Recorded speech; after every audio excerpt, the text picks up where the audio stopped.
All right, let's talk about Tyler Shuck here, having a good game after, week one, and really the first two times we saw him play. Nothing really special, I thought, but here, not only did he have a great statistical day, I thought he just made some nice plays. Like this one, for example, it's a 3rd down and 12. You see that there's, I've highlighted a Carolina player off of the edge on this one. Watch how one to play begins. It's Nick Scornton, the rookie for the Carolina Panthers. He's, generating a quick pressure. It's 3rd and 12, so, you got to hold on to the ball longer than you usually want to. If this is 1st down, maybe you can just flip it to a check down, but that doesn't do you a lot of good. That's a win for Carolina if you do that. Still might be the right move for some quarterbacks. However, watch Tyler Shough get out of this pressure and then somehow finds a way to get out of a couple more pressures, finds, eventually the Panthers blow the coverage down the field. So that helps things as well when the defense blows coverage. But ultimately, it's a great play by Shough to be able to, make something like this work, to find a way to get out of the pocket and ultimately figure out that they've blown a coverage and get the ball there. So really good stuff there from Shough. Also, this play, a really underrated play, but I think a really smart one from it's weird talking about him because you want to call him a young quarterback. He is a first-year quarterback. He's also, 26 years old, so he's a veteran rookie, if that makes any sense. But ultimately, this is his first year in the NFL, and there are, the game moves a lot faster when you get from college to the NFL, right? That doesn't matter how old you are, that's going to be an adjustment. Well, you see on this play, so you see how the Saints have their blocking set up towards the right, center is blocking the guy right in front of him, and then you have the guard and tackle blocking those two players. So Carolina's going to send a defensive back to blitz off of the edge right here, which is a bit of a risk. You have to have someone who's dropping back over the middle, make sure they cover one of the two receivers that could get open on the play. But the benefit is there's essentially nobody left for the Saints to try and have block. Watch, this concept works for Carolina. They get someone straight to Tyler Shough. It is what it is. Could he have set his protection a little bit better? It's tough. Really, all you want in this situation is for the quarterback to notice this. Ideally, you would notice it, throw over the middle and make a throw work that way, but there was no over the middle throw that could work. So it's a tough situation for Shough to be in. He does something really smart though on this play. Even though it's 3rd down and 3, watch him fire this one into the dirt right at the feet of his halfback who's blocking. He knows his halfback's blocking, throws it right in that direction, so it's not grounding because there's a receiver in the area. That's a totally legal play. So really smart awareness though to understand the situation. And again, a lot of rookie quarterbacks come into the league and try and do too much. For him, maybe it helps having that veteran experience a little bit, being 26, knowing kind of how this works, even with the NFL game being faster. This play was definitely I feel like there needs to be a word for it where like when one throw really bolsters your stats, right? You see it with running backs sometimes where they have like 2.5 yards per carry, but then they have an 80-yard rush, and now it looks like they had a great day, and they technically did, but it's due to the one play. I'm not saying that was with Shough. He had a good day even without this play, but this was definitely one to really bolster the stats and turn it from a solid statistical day to a great one. Just a one-on-one matchup on the outside, Chris Olave on J.C. Horn. Your best player versus their best player on 3rd and 7. Okay, let's go. Shough takes the snap. He's going to look in that direction. He's going to fire in that direction. And you got to make sure that you throw this accurately, get the ball down the field, all of that good stuff. But really, this is just a jump ball. Trust your receiver, and it's going to work out in large part due to just kind of luck.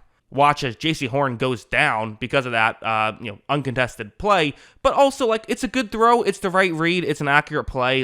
Again, was this the best play that Shough made in this game? No. Is it the most valuable play? Yes. But ultimately, again, you're finding the right guy, making the play work. It's still a good play from Shough.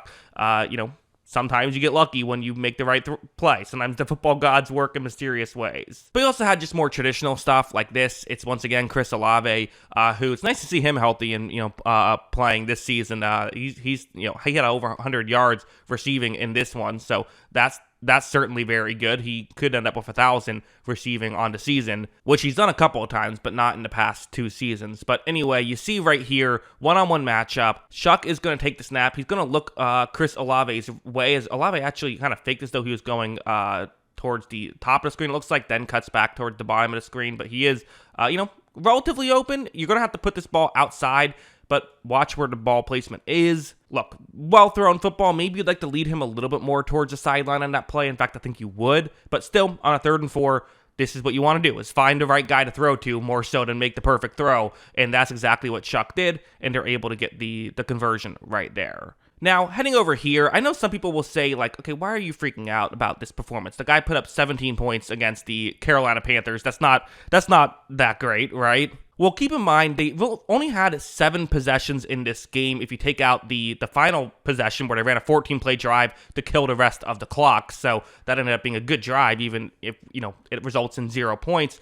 But, actually, I think I'm using ESPN's play-by-play to say that, but I think they might have, they might be glitching out a little bit. Might have been a couple more possessions than that. Might have been around 9, but there weren't a ton of possessions in this game. But also, like, when plays didn't work, I didn't really think it was Shuck's fault. Like this one, you see right here, it's a 4th down and 4 situation. Tyler Shough is going to take the snap. He looks down the field, and where do you want to throw it to? Well, if you're throwing it somewhere, it's just a pure jump ball, which, hey, on 4th down and 4, maybe the right call. There also is pressure coming right here. Tyler Shough is going to decide to see if he can scramble out, which did work in this game. Not on this play, though. Tries to, but the pressure just gets there too quickly. So, again, in theory, throw the ball quicker, sure. But really, like, you just, like, some better help there, right? Usually you don't want your quarterback having to make the decision of, do you want to bail out of a pocket under 2 seconds or just throw up a jump ball under 2 seconds? I think make it easier on the young quarterback is probably a better idea, but yeah. And now, like, finally heading over here, I do have to mention, like, there was bad defense in this game. And again, for Shuck, he played a clean game for the most part. So, like,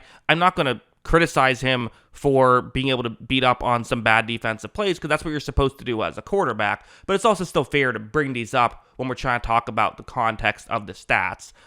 It's a 3rd down and 12 on this one. You see the route, Juwan Johnson's route on this play. So Tyler Shough takes a snap, and I don't know exactly what goes wrong here for Carolina. So you see, for a brief moment, Shuck looks like he considers throwing the check down. It's 3rd and 12, but hey, make it a little bit of an easier field goal, right? Well, instead he does, give him credit. Shuck reads this play. He ultimately gets his eyes further downfield.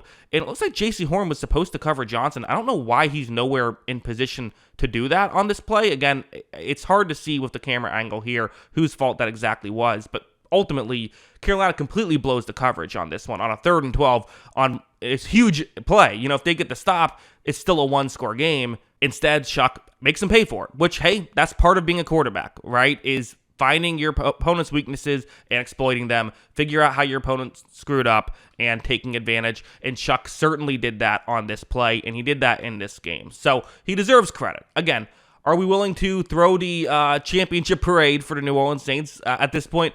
Probably not. But this is maybe why you made the move. Even if it doesn't seem like an obvious shift right away with him and Rattler, let's just see what he has.